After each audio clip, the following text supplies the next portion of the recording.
This is World War I, lecture number 3. The United States declares war. You can see some of our doughboys, the American soldiers, entering what is no man's land, having gone through the barbed wire, and who knows if they're coming home. And you can see the cover of the Daily Missourian. United States officially at war. So how did we get there? Let's talk about it. Well, as you probably learned from yesterday's assignment, the Germans were playing dirty. By dirty, I mean underwater and almost undetectable. They had what were called U-boats. These U-boats were a terrifying new weapon that changed the rules of naval warfare.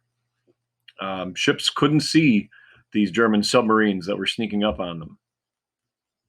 And there's one of the submarines above water, and then as it's approaching an area where there are enemy ships, it would go below and would be unseen. Now, the goal of these U-boats was to prevent munitions. Okay, that's supplies and weapons for military and food from reaching Britain's ports. Okay, Britain's an enemy.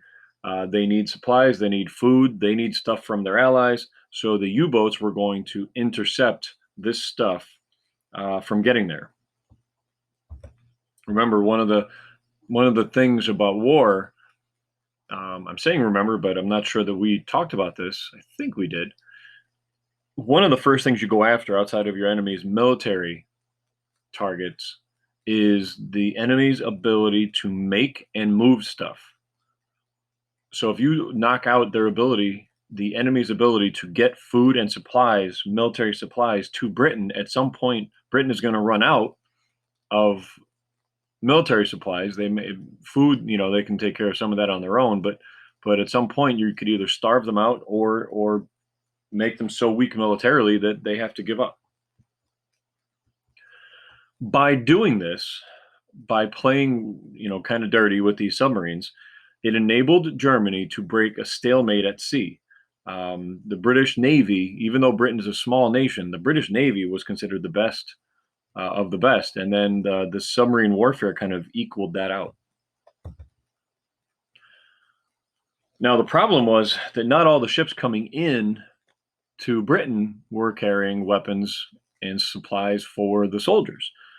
At times, there were passenger ships and merchant ships, people who were still selling goods back and forth. And these ships have no defense. They're not military grade ships. They don't have a defense against German U-boats. They can't fire at them. They can't defend themselves. Now, eventually, the British invented something called hydrophones.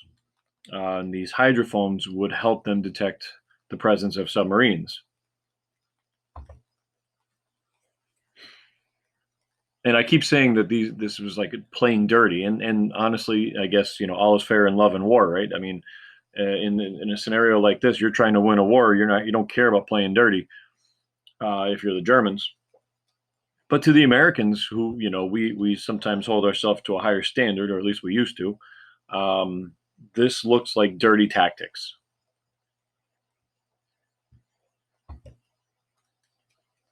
So you can see what a World War I U-boat U-31 class would look like. You can see they would have a crew of about 35 men. They had used torpedoes as their weapons, and then the rest of the submarine was basically the engine.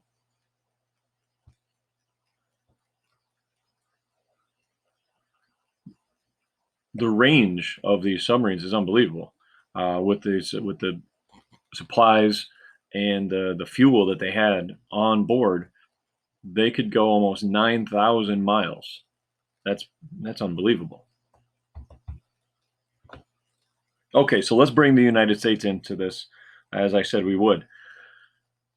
Well, there's a number of reasons that the United States eventually get involved. The first reason is well, our money was being affected. We talked about that already. Our friends in Europe are trying to get us to come in because our economic interests are being interrupted. So our business leaders are trying to get Woodrow Wilson to go to war. Second is the sinking of the Lusitania. The Lusitania was a British passenger ship that was sailing in the Irish Sea. There's the Lusitania. You can see that's what a passenger ship looked like, kind of like, what it'll eventually become, what a cruise ship is. This is pre like Titanic, the big smokestacks. So the Germans had figured out that these passenger ships, including the Lusitania, were actually smuggling weapons into the Allies, to the good guys. And they were hiding these weapons somewhere on the ship, and then using the idea that it's a passenger ship, you wouldn't attack a civilian ship. And so this is our way of kind of playing dirty around the submarines. Well, on May 7th, 1915, the Germans have had enough of us sneaking. I say us again. This is the side we're going to join. We haven't joined it yet. But a U-boat fired on the ship, on the Lusitania, killing over 1,200 passengers. And here's where we get involved. There was 128 Americans on board. Many of the passengers on board were women and children. And as the bodies started floating to the shores of Ireland, those images will come home and really fire up the Americans.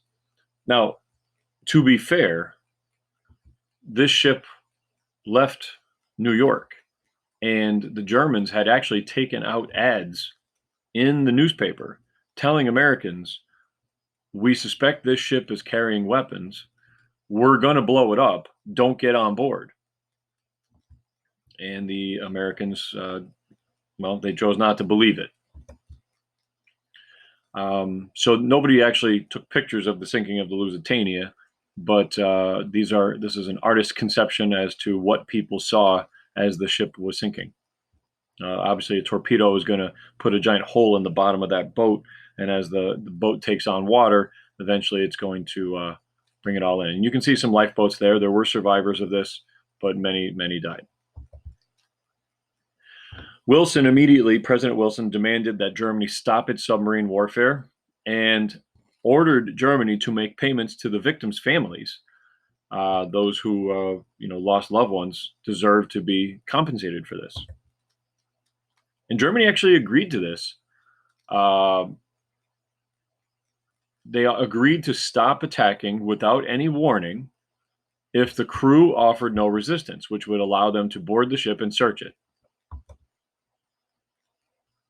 So you can see the cover of the New York Times with the sinking of the Lusitania. Again, these stories were there to try to inspire the American people to want to go to war. Well, unfortunately, the U-boats continued to attack civilian ships. And on March 24th, 1916, this is almost a year later, they torpedoed the Sussex, a French passenger steamship. 80 more are killed or injured here, including a couple Americans. And you can see that is the Sussex. And once the Sussex was recovered, this was the damage done. You can see the damage done by the torpedo. Basically blew off, back into the ship. So from this point, we threatened to cut diplomatic ties with Germany. Now that's putting us at a very close step toward potentially declaring war. And so this results in something called the Sussex Pledge.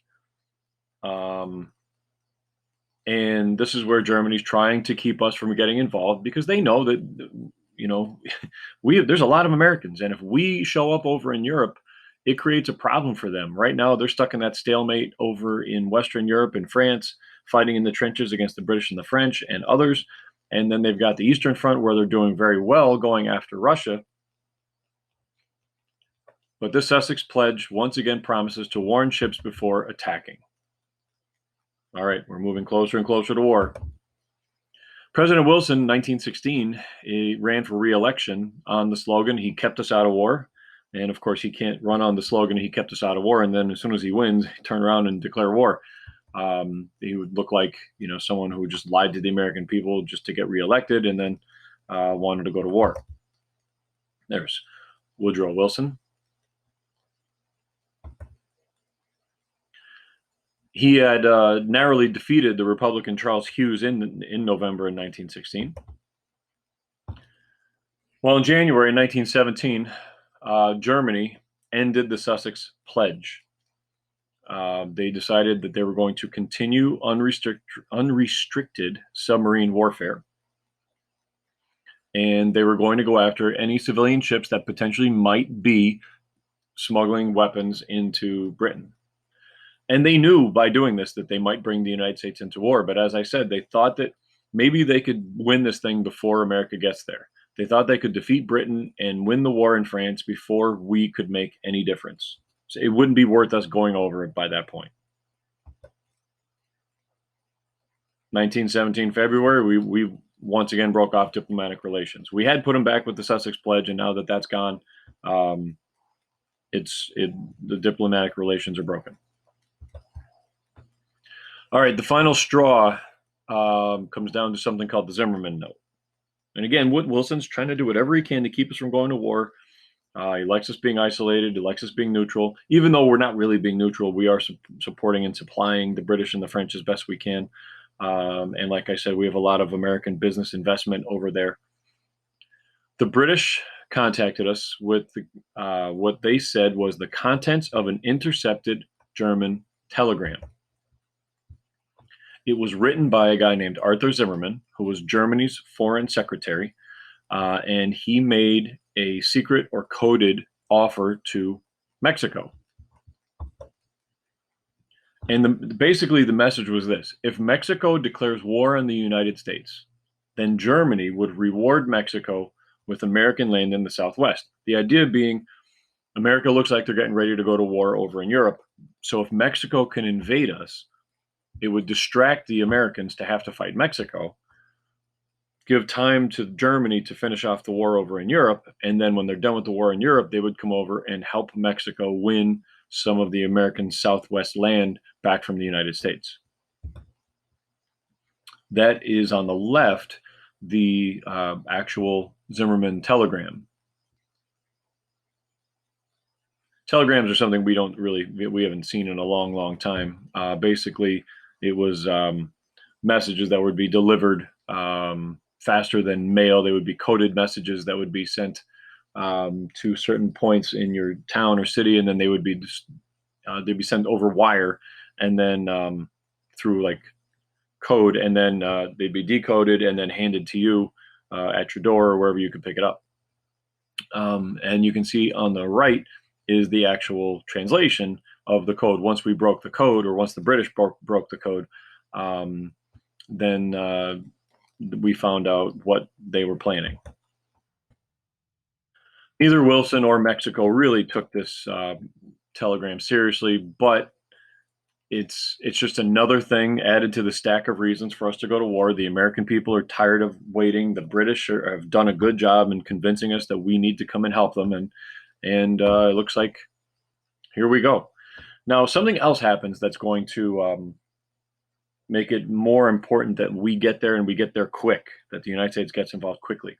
By early 1917, Russia had already suffered enormous casualties. They were not doing well. We told you previously that the Russians were poorly led, they were poorly armed, they were really struggling fighting against Germany on the Eastern Front. And it wasn't just Germany, it was the Austro-Hungarian forces as well. And they had both advanced deep into Russian territory. And like I said, they were poorly fed, poorly led, and poorly equipped.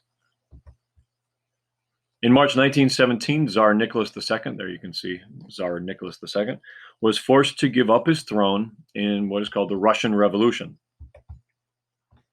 He had been an autocrat, a ruler with unlimited power, and Americans were concerned with joining forces with him because he did not support democracy. He was a king that basically had all the power in the world. They called their kings czars. So what ends up happening over in Russia is a bloody 2-year civil war breaks out and distracts Russia basically from the war. They pull out of World War One and they fight themselves for a while. But what that now does is end the Eastern Front. Germany and Austria-Hungary don't have to worry about fighting the Eastern Front anymore. They don't have a war on two fronts. Now they can focus everything on Britain and France. Well, in March of 1917, Germany sank another 3 United States ships. So if we didn't have reason to go to war, here we go. We've had, add this to the Lusitania, and our business is losing money, and the Sussex Pledge being broken, and unrestricted submarine warfare, and the Zimmerman Note. All of these things start adding up, and then they sank another 3 United States ships.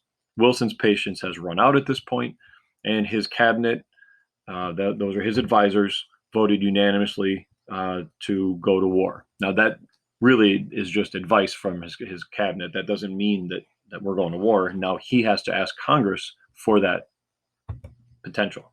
So he does. Wilson addressed Congress on April 2nd, 1917. And there he is, addressing Congress. You can see him at the podium in the center of the picture.